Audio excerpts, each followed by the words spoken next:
My body my choice. എന്റെ ശരീരം ഞാനല്ല തീരുമാനിക്കേണ്ടത് ആർക്ക് കൊടുക്കണം.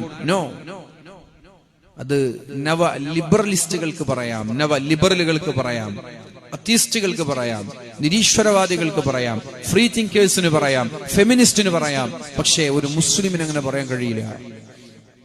മുസ്ലിമിന് അത് പറയാൻ അനുവാദമില്ല. നമ്മൾ മുസ്ലിമീങ്ങളാണ്. ഞാൻ തുടക്കത്തിൽ പറഞ്ഞില്ലേ, റളീതു ബില്ലാഹി റബ്ബൻ വബിൽ ഇസ്ലാമി ദീനൻ. ഒരു മുസ്ലിം എന്നതിൽ പ്രൗഢിയുള്ളവരാ നമ്മള്, അഭിമാനമുള്ളവരാ നമ്മള്. മുസ്ലിം എന്ന് പറയുന്നത് വമാ ആതാകുമുർ റസൂലു ഫഖുദൂഹു വമാ നഹാകും അൻഹു ഫൻതഹു. നബി തങ്ങൾ പറഞ്ഞത് സ്വീകരിക്കണം, നബി തങ്ങൾ ചെയ്യരുത് എന്ന് പറഞ്ഞത് ചെയ്യരുത്. നമ്മൾക്ക് എങ്ങനെയാണ് മൈ ബോഡി മൈ ചോയ്സ് എന്ന് പറയാൻ കഴിയും? എങ്ങനെ പറയാൻ കഴിയും ഒരു മുസ്ലിമിന്? അങ്ങനെ നിങ്ങൾ പറയാൻ തയ്യാറായാൽ നിന്റെ ഹൃദയത്തിൽ നിന്ന് ഈമാൻ അല്ലാഹു എടുത്തു കളഞ്ഞു എന്നതിന്റെ അടയാളാണ്.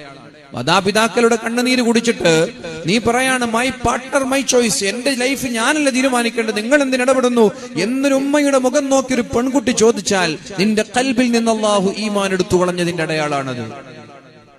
അതുകൊണ്ട് ചെയ്യരുത്. അവരുടെ തൃപ്തിയാണ് നമ്മൾക്ക് അല്ലാഹുവിന്റെ തൃപ്തി ലഭിക്കാനുള്ള ഏക മാർഗം എന്ന് പറയുന്നത്.